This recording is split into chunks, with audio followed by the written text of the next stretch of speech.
Okay. People, we are now sitting in a chair. Previous to that, we were not. Today is another live stream from the Steve Rude studio that is taking place on April, what is it, Mr. Producer? Today is April 26th. April 26, 2025. And that's the day we're recording this. I think it's important to know that because this for posterity. So here's what we're going to do today. Other than promote this right here, because this is what keeps us alive. We've got a big house. Part of one of the 3 garages we have is devoted entirely to merch. Merchandise that Nexus is all about, and everything else that has to do with me, the dude, the humble dude. And it is run by a bevy of thousands of people entirely devoted to a singular cause, which is very flattering to me, of course. So this is something, we have a week to put together the bread to make this work right here. I never quite know how to ask about or tell you about these things because in essence we're asking for money. The idea that I'm asking for money is very anti-rude. But since I'm no longer working in the business, I've done everything I ever could want to do. And with comics paying the kind of prices they're paying now, which couldn't get an aardvark from one part of the town to the other. What I'm devoting my life to. I'm devoting it to Nexus. You've seen all the Nexus books that I'm doing right now.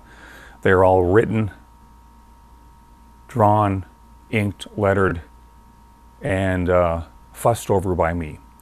The latest one I'm working on is called Return to Earth. The first one was called The Coming of Gormando. The second one was The Battle for Thune World. And the third in the series is the one I just mentioned, The Return to Earth. Sundra and Nexus need a change, so they're moving to Earth, and we're going to see what happens to them once they land at the Skyport in JFK National Airport. Or is that LaGuardia? We'll have to find out about that. See, this is part of the research you got to do. You know, what place are they going to land at? We're going to have a watercolor demonstration today. It's going to be this picture right here. It's a headshot of one of the Sargents. And it's simple enough that I think I want to give it a shot for a demo. You guys know I consider watercolor to be the hardest medium to use, which is ironic because it's the one we start off with grade school kids using. That's a very bizarre thing, and yet trying to control it, or control it in a way that where you're in control, but also letting the paint do what it wants to do is, well, let's just say I need a good couple 5 or so lifetimes to really get it down. But that's part of the fun, that's part of the challenge. There's nothing but challenges in art. If you go into the art field, you will experience nothing but challenges, which absolutely keeps you on your toes. Which is why I'm barefoot. Other than this right here, the Steve Rude How to Draw book, which is coming out, is it next week? We end the... Next week, the campaign is starting. It's starting? Starting next week. Did I get that right, or did I say it was going to end next week? Then you said we needed to raise money by then, but they can sign up early if they want to, so that they get notified for next week. Okay, so you guys heard that. Mr. Producer just made her exclamation here. as far as the details go, which of course I am well versed in. I just draw the pictures. We also have things coming up. And I think I want to show you those first. I mentioned we're going to be doing a little Sargent's watercolor study here, to the best of my abilities. But there's something else you need to know about these artists that everyone reveres, because when you talk to the people at this hoity-toity portrait society and all these other realism guilds and other sort of crap you hear about in the backs of art magazines, you're always going to hear the same three guys: Sargent, Zorn, Sorolla. Say it with me: Sargent, Zorn, Sorolla. Every single time, like it's some kind of a merit badge to mention them. The reason I mention them is because all my heroes came from those guys, which is the illustrators that started off at the turn of the century. Not this century, the last one, guys. The one that I was most familiar with. So we have a Sunbloom, we have a Loomis, and we have just gobs and gobs of other outstanding illustrators that were all influenced by the guys that came before them, because that's just the way it works. A couple comments I wanted to get out of the way that we've gotten, recent comments from you guys here that I'm going to recite here before I get into anything else. One is from my friend Spark, and he wants to know when it would be great to have a great Harry Anderson book out. Well, in fact, my friend Spark is a little behind the times. It actually came out like 5 years ago, from Dan Zimmer out of St. Louis. And Dan Zimmer is the guy that published the illustration magazine. He did it for years, so I really owe him a debt. I have several contributions to some of his magazines involving artists that I either personally knew or liked, and he got comments from me on that. So yeah, there you go, Spark. Thanks for asking about that. I'm only going to read the ones that aren't too hyped up here. We want to keep this balanced here. One guy wrote in, Foster Cooker, the third. Well, that's important. Guy says he loved George Perez. I actually had a minor story about George Perez on one of the last live streams here. And I'll just read what he has to say here. He goes, loved George Perez, had lengthy interactions with him on 3 occasions. One at a local comic book store, signing sessions to raise funds for American Diabetes Association. Can't go wrong with that. And 2 at conventions. He mentions George was never without a smile, very personable and patient with all the fans. He was doing some sketches at one convention, and a crowd gathered to watch, which is typical with George. When he noticed that parents in the back were having to lift their children up just to see what was even going on due to the crowd, he made all the people step back 6 feet so the kids could gather in front to get a better viewpoint. That's a class act. And that's exactly how I knew George. Just a guy who was perpetually smiling. The last time I saw him was in an Arizona convention, and the Arizona convention is not known for making great sums of wealth off patrons or attendees there, which I should know about for sure after all these years. But George is one of these guys, and this is like no more than a couple years before he passed on. He had the biggest crowd there, and I was so glad to see that.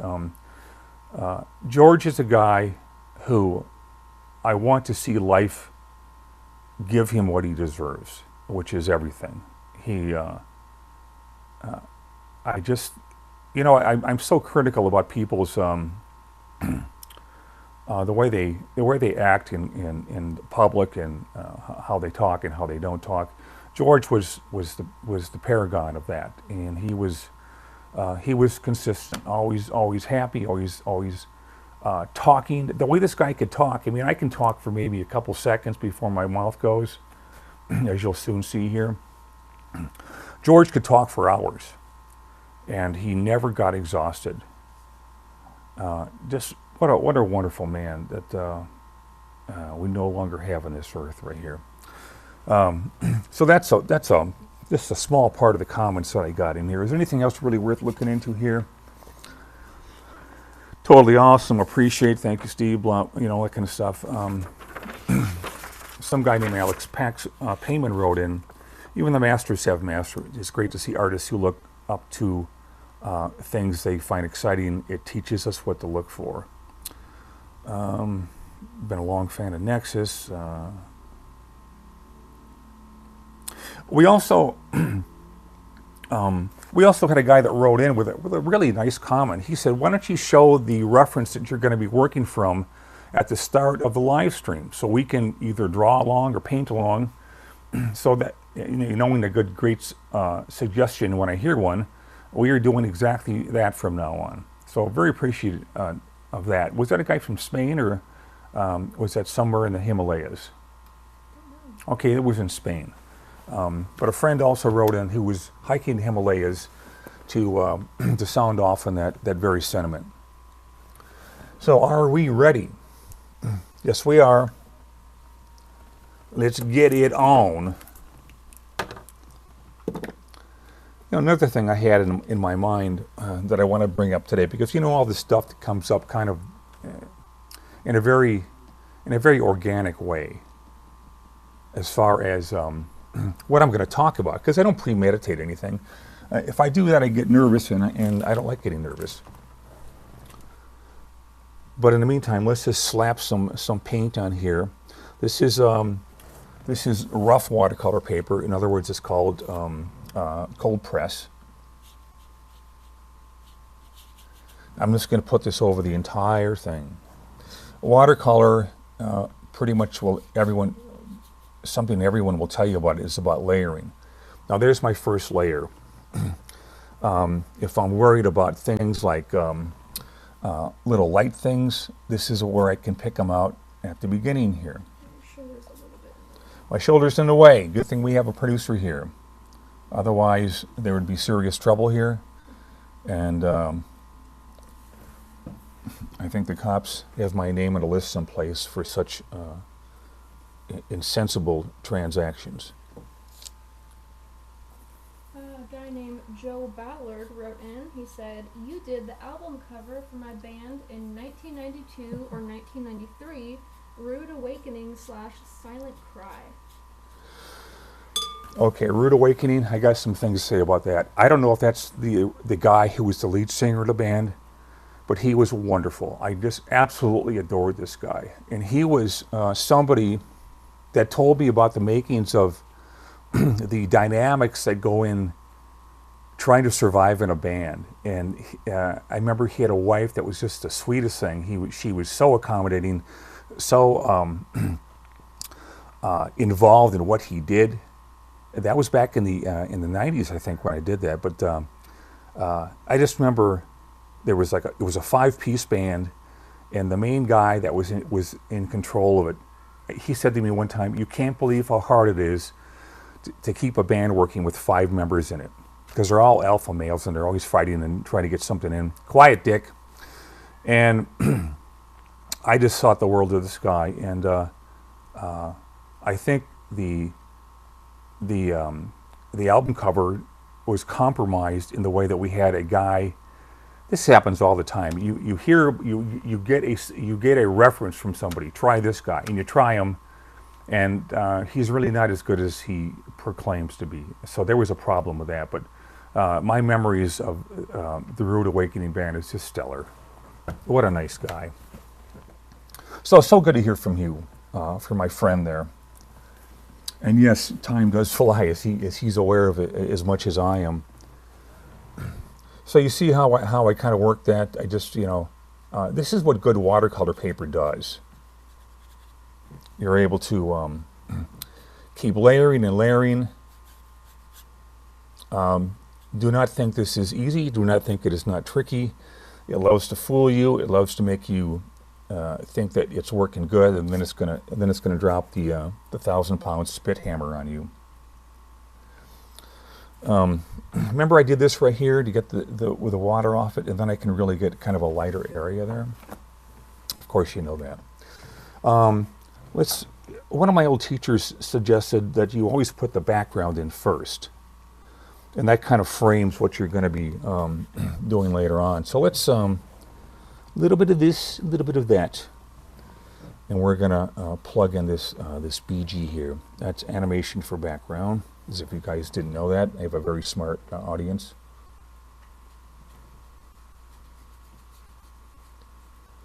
And remember, you can overlap stuff. You can overlap stuff with any kind of paint. Hopefully this will dry a little lighter. And if it doesn't, if you don't think it's going to dry a little lighter, there's always tricks. And they're not for kids either. You can wipe and lighten it up a little bit. This is picking the paint up that keeps running down. That's just the way it goes sometimes. Can we show some pictures, Mr. Producer, of some of the things I wanted to show you here? Now, I brought up Sargent, and being the Ace production house that we are, I want to show you what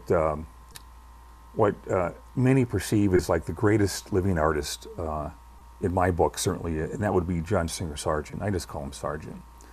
The hoity-toity types say the three names. But what I'm going to show you here, starting with this one, is a painting that he did. Outdoor study with some Capri girl, probably in Spain or wherever the hell she's from. And but what's remarkable is that this is just the first try. Now, if I said first try, that obviously presumes a second try. So he went through all this to do a second try.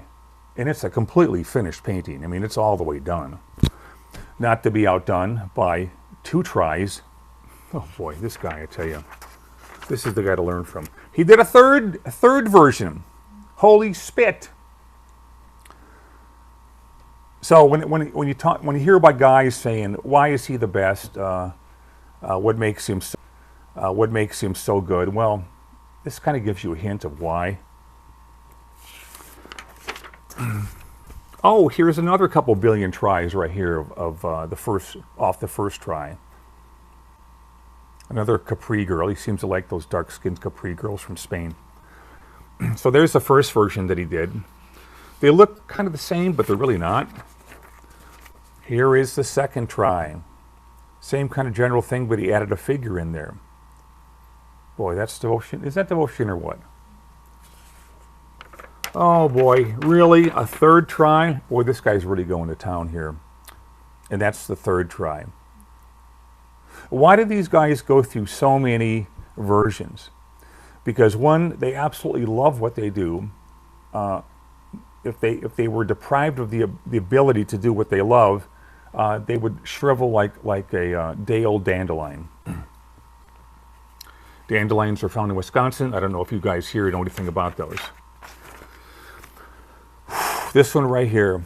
Well, everything you ever want to know about painting is right here. And you're thinking, Steve, what are you talking about? What is Steve talking about? It's just a blank face and a blank this and a big general mass of tone. Well, that is the secret right there. Once you get this stuff down, the little things fall into place much easier. Is that getting through to you guys? I seem to hear a consensus, so that's a good thing. We're going to set this aside for right now. There's other things coming up, but I'm going to make you wait for that. How's this guy doing here? He seems to be doing okay. I've put 2 washes over this face, and now I'm just going to put in the blacks. The noir.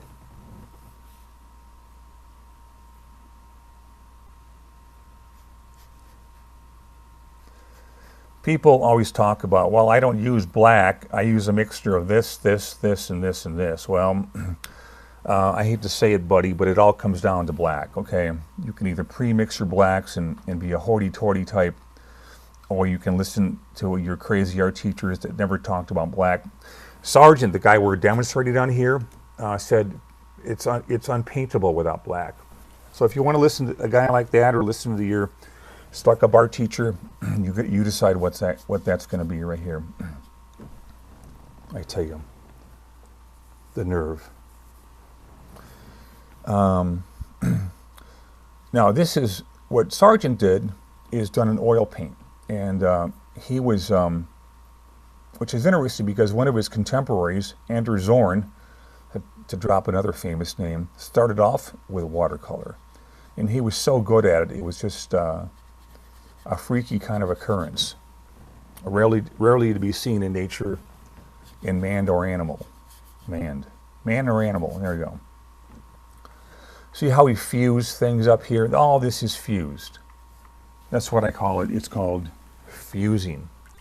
And I'll show you how to fuse some of these other areas here just by putting this another layer in there. My shoulder's in the way. How do you like that? Let's just move this over a little bit and be smart about it, which I rarely am. But okay, so that's how you get your little fuzziness going on there. And you can work it. You know, this paper is meant to be worked. Now that's very soft. I don't want to make it that soft, so I'm going to come in with a black again, and do that. So now we have the big silhouetted shapes right here, and now for the chef's surprise, Sargent has a warmish reddish kind of a tone here. Now based on this environment, I'm going to change that. Dare I do, changed into kind of a greenish kind of a color there. And then I'm going to make this the greenish color, which is actually the way it is already. So I'm just taking my little liberties. There's no chance of a lawsuit. Sargent is long gone. However, we do these things to show you that if you have a mind of your own and you have enough experience to pull this off, and really, when I say experience, I just mean knowledge. It's all about knowledge. Don't worry about every little stupid thing at this point. Worry about the big things. The nature of this kind of paper is that, how do the intellectuals say that? Is that of something that can be manipulated. And given that, we don't have to sweat it too much because we can always rework areas in this really great paper right here. He's got a bit of a tone on the nose there. Honestly, I can't tell if this is a guy or a girl here. So he would have fit in well in this society.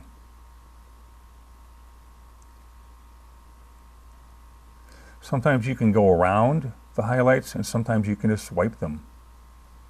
Wipers! So that's how we start to make this work right here. I'm just there's going to be more layers going on here. See how this? You can see this is very bright compared to this right here. So I'm just going to knock that down. I'm going to add a little bit of green to it too, just a little bit, to keep it knocked down, as I call it. You see that this other layer that's going on does not interfere with what's below it or what's underneath it, and that's a good thing because we don't want to have to pick up everything we just did and do it all over again. That's the version I think is going to work here. When that dries, we'll either give ourselves praise to the skies in the heavens above, or we're going to jump off a bridge. You always have options, people.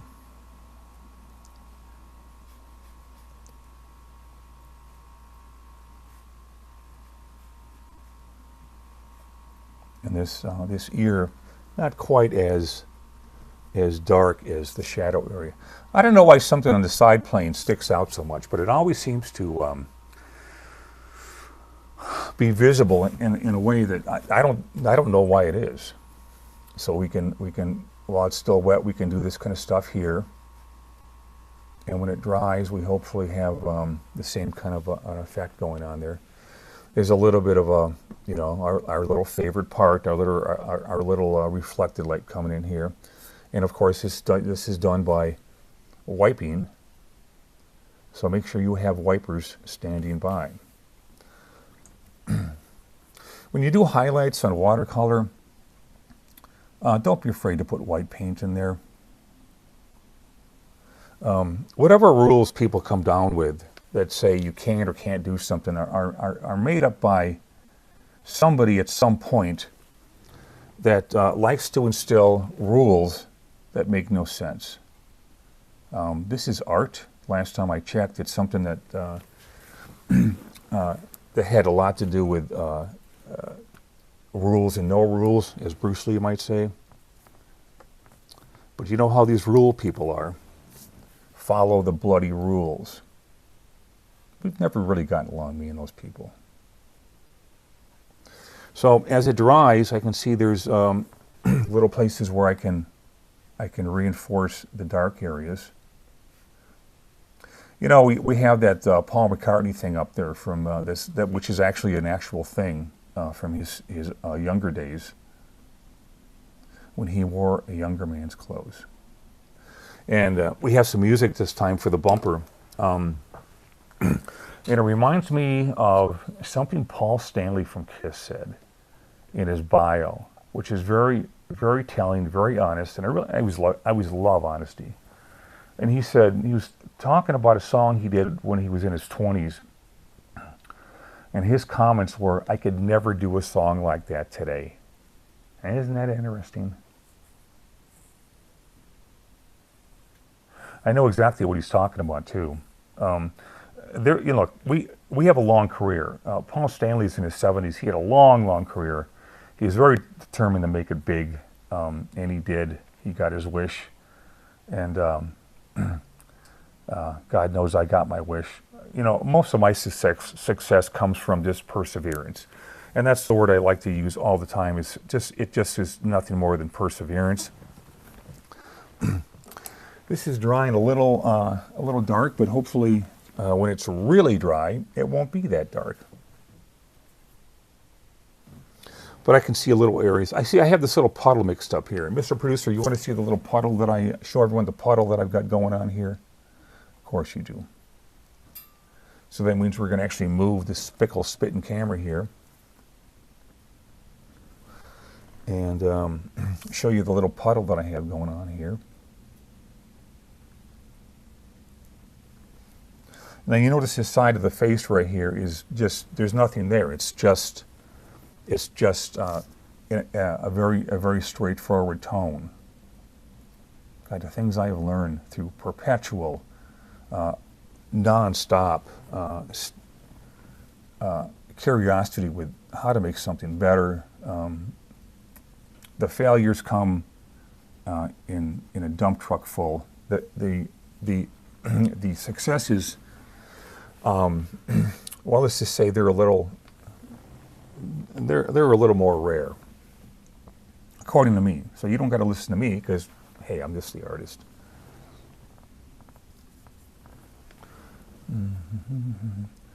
Let's keep this symmetrical. What's good for one side is good for the other side.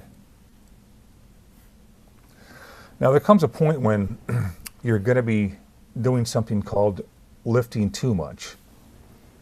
And that's when you need to let it dry. Why did it take me forever to learn? Because I'm a slow learner, that's why. Do we have any comments from people hiking the Himalayas, Mr. Producer? Not yet? Okay, well, I'm a little let down by that, but I guess they're kind of busy trying to survive. Let's not. I'm just going to go into that mouth right there. This guy is obviously British, so there's a very good probability of needing dental work. We're going to put in the accents. Now remember, when you're doing these things, remember they're all forms. They're all forms that have the qualities of that all form has, which is it has a local or basic middle tone color, which is like this dark red here. That's what we mean by local color. You can call it anything you want. It's just a term made up by somebody that everyone else copies, but we can make up our own terms here.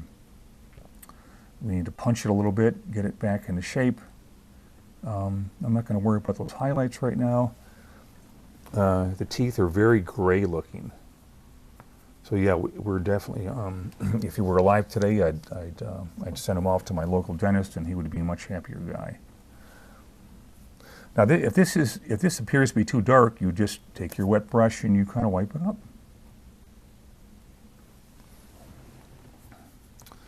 I've seen guys on YouTube that are just masterful watercolorists, just masterful, and I learn a lot from them. Okay, so let's see what we got going on here. It's dried a little too dark. What am I going to do about that? Well, I don't know. Let's find out. Let's let it dry first. So hold your ears while we dry it.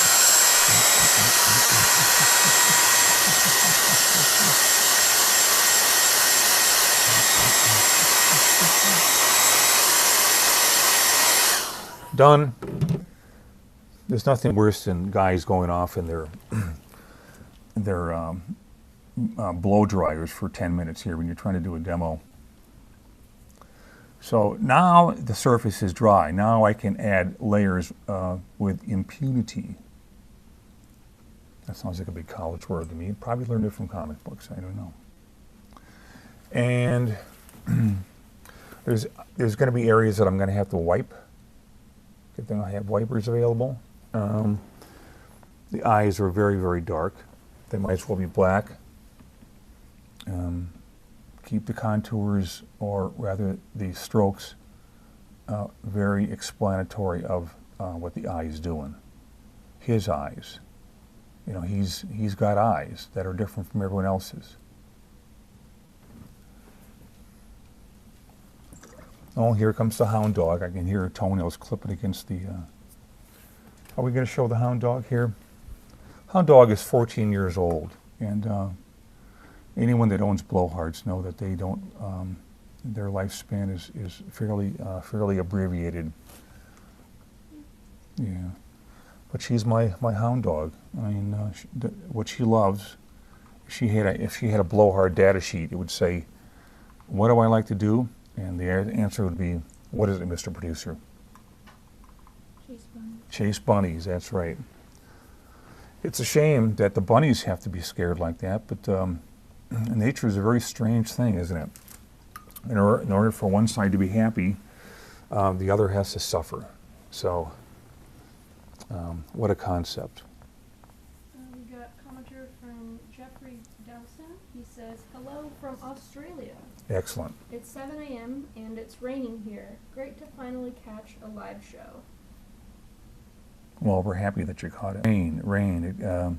I tell you something about Britain and Australia, in the way that they're so linked up in a lot of ways. The rain. When I lived in Wisconsin, it was rain half the year or snow, but recently there hasn't even been snow. So that really irked me. There's no reason to be home for Christmas unless there's going to be snow, and there used to be tons of snow. Where did it all go? Go snow. So we're slowly building things up here. Got a little carried away with the dark yellow right here. So we're gonna, I don't know quite how we're gonna fix it. There's actually a couple ways you can do that. One way, which I think you're gonna find novel, is to make the things around it darker. This is something that everyone who takes a workshop over 95 years old is very opposed to doing. The way these old ladies start, remember, and they've waited a whole lifetime of after taking care of kids and their husbands and all the other people that depended on them. They finally get a chance to blow it out and have a good time. And so what they do is they sign up for these painting courses. Why? Because they've always wanted to learn it. But being devoted to the husband, they never really got a chance to have their moment. And this is what I have observed at the Portrait Society. 90% of them are elderly women, as opposed to old ladies. We got a greetings from Portland, Oregon by Fog City.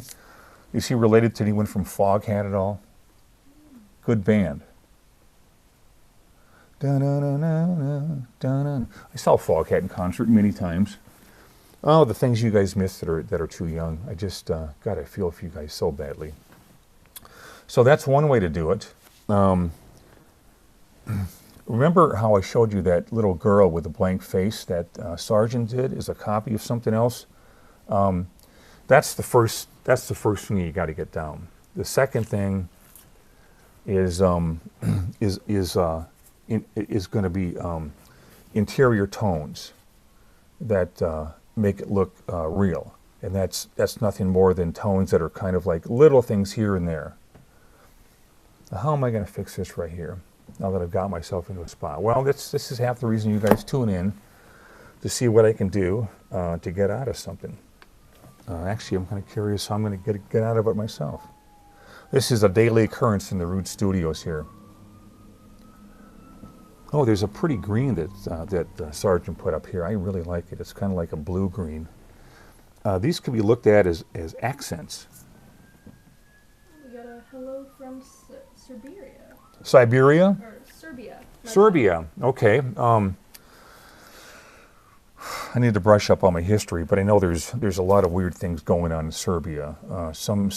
One side is being mean to the other side, which is, as far as I'm concerned, the way all mankind is, kind of screwed up. Let's blend this in a little bit right here. So what's his name from Serbia? Let's get a conversation going with this fine individual here. The commenter's name is Dusanka Zek. Dusanka? Dusanka, yeah. Now I'm going to assume that's a male because I have no females in my audience. So let's determine right off the bat what gender he is. He's a male, right? Like I have to ask, right? Got a commenter named the Ginger Ninja. He says, "Good morning from Japan. Ooh, hey, I like that. I'm listening while working on commissions for Osaka Comic-Con. Thank you for your live streams." Well, that is very cool. I have never been to Japan. I've always wanted to go to see if people really are as small as they claim to be over there compared to us gigantic Norwegians. But no, I'd love to go over there. Japan is a culture unto itself, and the purpose of traveling is to find out things that you could never know about if you didn't travel. I've been to various European countries, and the biggest draw for me, no pun, is wanting to find out what people are like everywhere you go. I remember one time I was in Deutschland, Germany, and this is one of my favorite stories right here. I was at a comic shop with some guy, and we all wanted to go out to dinner afterwards. Of course, I was real big on trying to stay away from sauerkraut, but I'd find something else that I liked. And the guy's wife said, the guy said his wife didn't want to go, and I said, let me guess, she doesn't want to be involved with these boring comic book types that just talk about themselves the whole night. Well, I said invite her because she's going to meet somebody who just does nothing of the sort. So she did come along. She had a great time, to no one's surprise. And at least I taught her something about manners that should be more prevalent in this culture right here, but rarely are. Okay, so we're kind of wrapping this up. Let's. I'm going to dig into some of this stuff right here with things that are going to pull out or what do they call it? Lifting, yeah. The term I've been using, but forget to. Okay, so we're going to see how this works right here. Now, if it doesn't work, we're just going to go to a different method.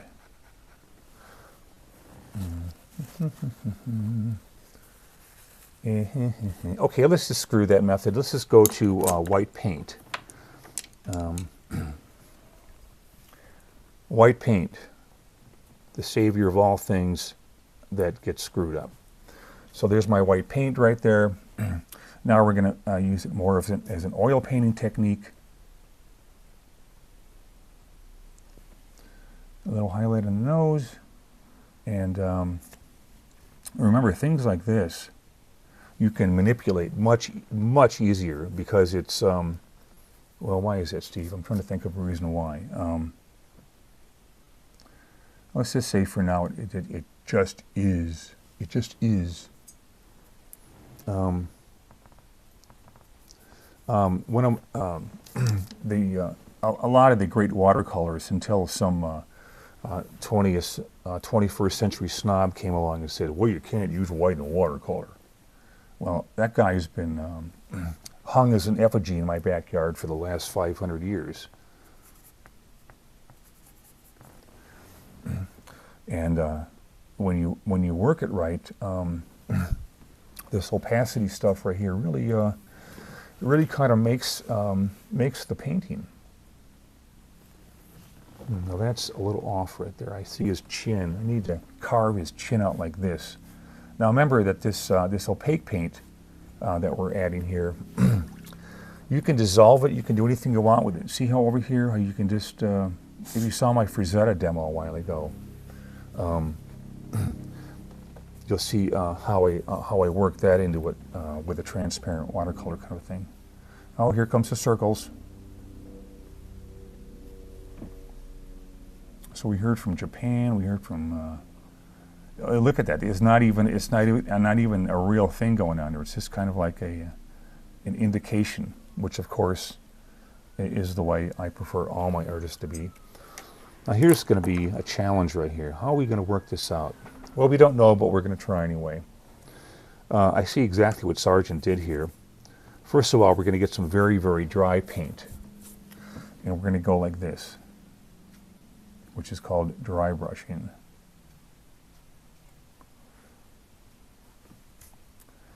And of course, he did it a little better than me because I'm only human. He is supernaturally human, beyond human. What else do we have to do here? I think I know the color's a little off, so why don't we try some lightning right here, going back to a more of a yellow. So we're going to take a very, very light opaque yellow here and go like that, and we'll see if that works. Okay. The sooner you are aware that there are no rules, there's only principles. In art, you will enjoy a much longer and happier life. Anyway, Zorn, Sargent, all these guys were really big on, well, if it looks wrong, you got to change it somehow. So how are you going to change it? So this is the way I'm going to do it right here. A very light layer of a little bit of this and a little bit of that. Half the reason I do these live streams is to dispel the nonsense that I'm afraid is going to accrue over your lifetime and just make your life kind of miserable. Well, the world is going to do that on its own. At the Rude Dude Studios, we do our very best to do precisely the opposite. Mr. Producer is shaking his head, even though I can't see his head right now. It's all in the family here, folks. And this stuff tends to dry in a very kind of a funny way, so you got to be careful about that. So I've got my lightning going on there. No thunder, just lightning. And you manipulate it. You manipulate. When the world is manipulating you, you manipulate it right back. So that's how I did it. And honestly, I can't even tell where, what part begins and what part ends, really, because we're just that smart. I'm going to add a little bit of white to this, or a lightness to this, to get less of a dry brush effect here. And remember, you can remove a lot of this stuff right here. You can pare it down. You can go back and add in things. You can create your own effect. So you're getting exactly what you want out of it.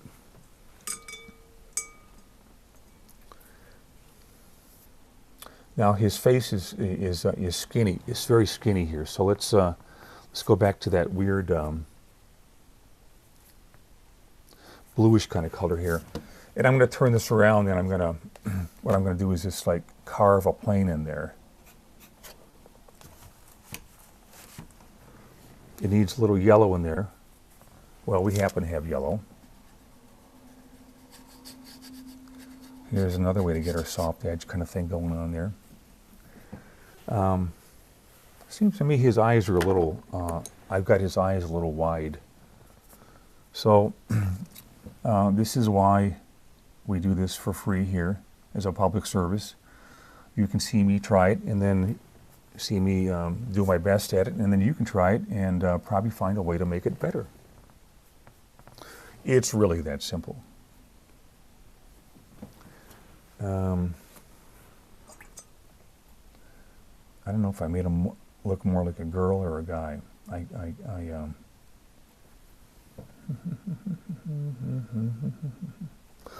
Yeah, it's not quite there. Let's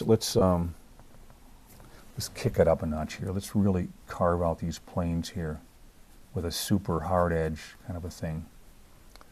The cheeks are higher than that. So when you really get into trouble, you get out the mirror and you look at it and you see, oh my God, that's just awful. Yeah, he's a little. Let's reinforce the planes here a little bit here. It's got to look like the guy, and if he's got planes that are very sharp, then and that's part of the quality of who he is, then give him what he needs, no matter how much he complains. We got a comment from Walter White. He says, "What I love about watching your work is how you make what seem to be dramatic altercations, then scale back. Whereas whenever I'm doing, I tend to go more cautiously to begin with. I like the boldness." Yeah, that's good. You guys all know Walter. I've brought him up enough during these live streams. Walter is a Himalayan climbing expert who came upon us one day and decided to volunteer his services, his expert services, in the form of editing and looking over things that I can't spell. So we have Walter White to thank for that. If you want to order Walter White masks, they're not for sale from him. You'll have to go to another venue. But the boldness, I've had people comment on that for a long time. I had a teacher that used to teach at Art Center, and he would look at my stuff and said, "Slow down, Steve, slow down. Go put all the little half tones in there and stuff." And he was right about that. But eventually, with a teacher gone, you're going to come out the way you're going to come out. And in that case, that's exactly what happened. But thanks, Walter. That's nice to hear. Doesn't quite look like the guy, the girl, whatever. How does that work nowadays? Nowadays, him, her, it, I don't know.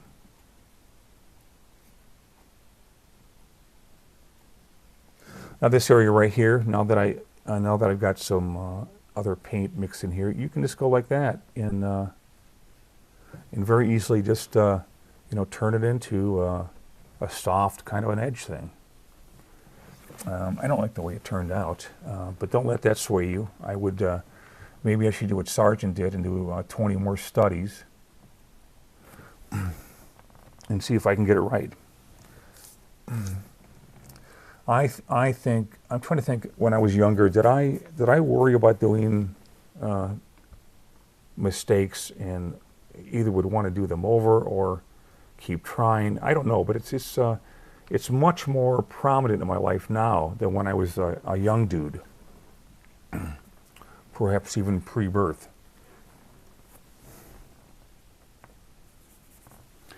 let's get this, let's kick this in a little bit. Let's do a really sharp plane there.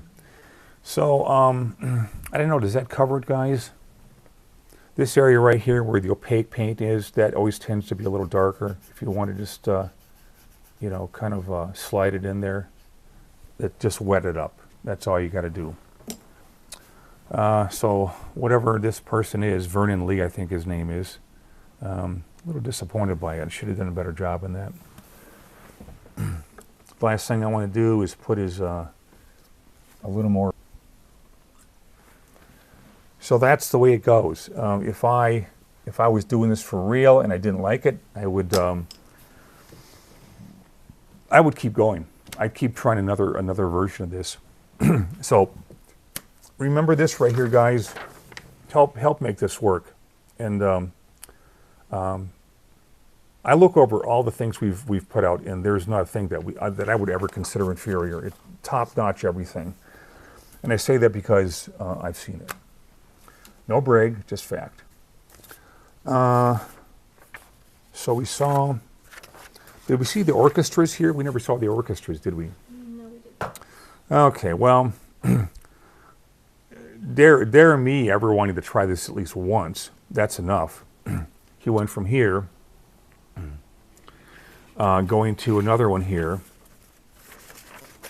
This is definitely Harry Carey stuff right here. Trying to look at a mass. And this is a mass of black and white, and in this case, he wanted to throw in a little bit of color. That's Harry Carey territory right there. So that's the last one of these. A couple other things I want to show here that I think might guide you in the right place. You see this this piece of art right here, and you see this piece of art. And last but not least, as they say in the comics, you see the way this is painted right here. Now, why did I bring these up? Why did I show you these guys here? The first thing I can tell you is that they're not super tight realism. There's a saying among artists that have achieved perfect realism by using the phrase, realism is boring. You all know about the phenomenon where your mind supplies things that aren't there, but your mind supplies them anyway. If you were to stand back from this thing right here, like about 10 feet, it would look absolutely real. And this is the kind of stuff that I like to point out as being far superior to true hair follicle realism, because it's all here. And he doesn't have to put a single hair follicle in there to make it look real. This kind of goes into the impressionism abstract territory. And it's just, you talk about your mind filling in areas that aren't there. This is a perfect example. I bet more people would like to have this on their wall than a completely realistic thing with every imaginable detail in there. When I look at the incredible detail that's put in by master painters of today, I look at that as a miraculous technical exercise. I get very little emotion out of it, but I do find myself in awe of the technical expertise. This one right here is kind of like a cross between these two right here. This one has got the same qualities as this abstract and the same painterly qualities as this right here. And it all turns out to be kind of in the middle amalgam of what I consider to be the perfect in-between touch. It's not too much of this, it's not too much of that. It's kind of like Baby Bear's bed, who works with a conducto. So there are my things for today. My things. There will be more things next time. Anything else we have to go over, Mr. Producer? Before I put in this last stroke right here. Mr. Producer says no. Remember, you can change anything about these things right here. You can soften it, you can do this or that. But if it doesn't look like what you were going for, you do it over, which is probably what I'm going to do as soon as I'm done here. So thanks again for tuning in. We got a couple ways to say goodbye. Arrivederci. Ciao. What's the other one that I know here? Como está usted? No, that's not it. Well, while I'm thinking and failing, I'll just say goodbye for right now in the normal American way. And to all you guys that wrote in, I appreciate it. We get places I never would have thought would write in, and your comments are invaluable. And I guess that's the reason why we do this live stream. So until next week at the same time, same channel, we'll see you then. Take care.